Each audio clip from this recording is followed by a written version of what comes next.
Hello everyone.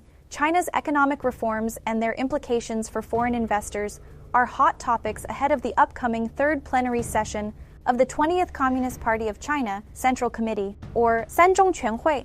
We spoke with Michael Hart, president of AmCham China, on the sidelines of the conference marking the 70th anniversary of the 5 Principles of Peaceful Coexistence.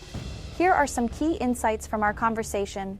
How do you think these principles can influence or have already influenced the China-US relations, especially the business relations? If you think about the past multiple decades, the reason that US and China have been able to trade, the reason that Europe and the US and Asia have been able to trade is because we do have peace in general most of the world, because we have shipping lanes and aviation lanes that everybody can use and they're dependable.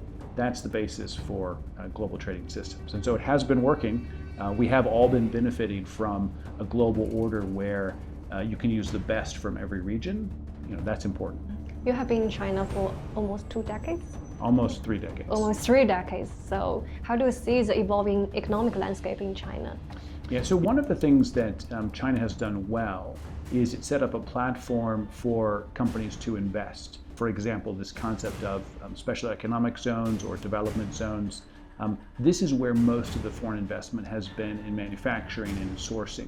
And so a set of consistent rules, an area where people can invest and they know what's going to happen with that investment. That's been part of the fundamental strength of foreign investment into China, is people say, I'm going to invest in this area and I know the treatment I'm going to get. That's the stability that's really important for foreign trade.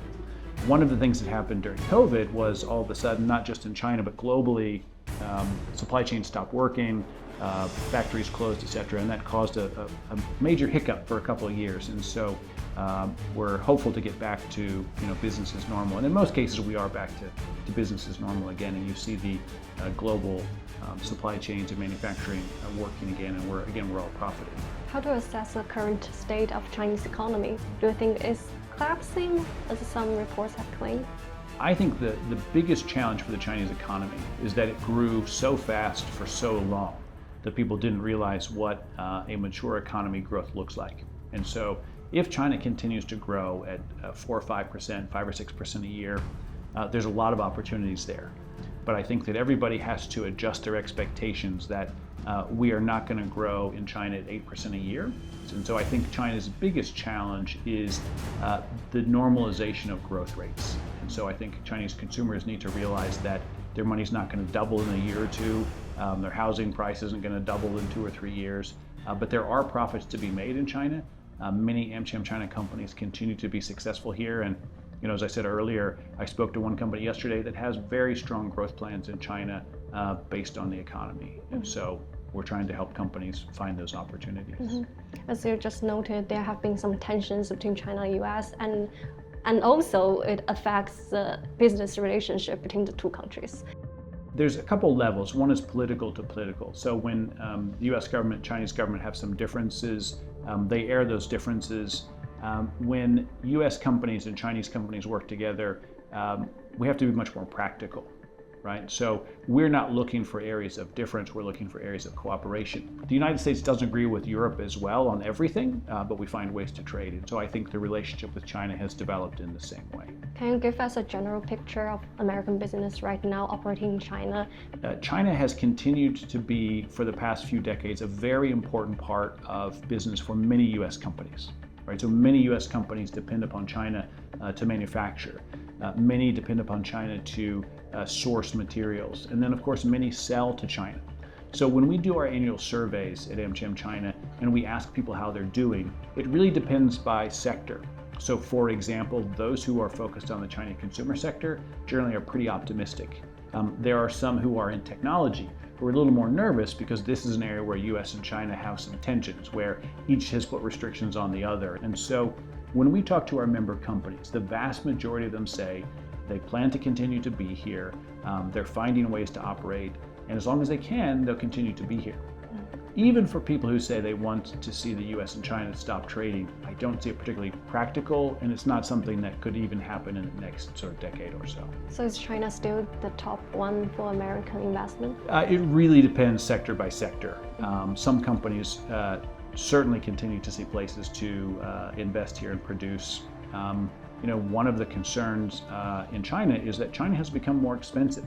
And so that's a positive story in the sense of salaries have risen in China. But China is not the cheapest place to produce anymore, and that's okay. China has a strong position in certain areas with technology and in research.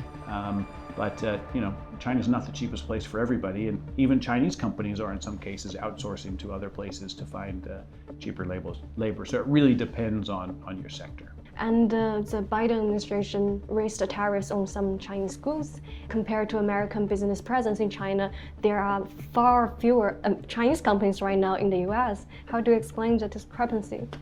Well, I think the US has an open market, so anybody that wants to invest in the US can.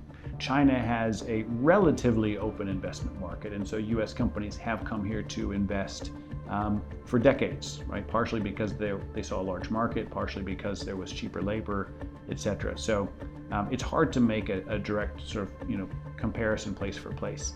America used to be the biggest promoter of globalization and free trade. And right now we see there seems to be a growing protectionism happening in the US. So I think in general, the American Chamber of Commerce in China is not for tariffs and trade restrictions. The truth is restrictions are in place in both directions. China has some restrictions on investment. The US has some restrictions on investment. And so part of the reason that Donald Trump put on tariffs, part of the reasons that the Biden administration renewed those tariffs was they felt that the playing field wasn't fair. So again, those are political decisions to put on tariffs, and so we have to leave it to the politicians to decide when is the right time to put those on. How do you think the upcoming elections will affect the business relationship between the two countries? Well, one of the things with elections in the US is they're always interesting and entertaining. I can assure you that US companies will continue to see China as an important market for them. It's an important part of the revenue and profits for many US companies, and so regardless of who the next US president will be, there will be US companies here.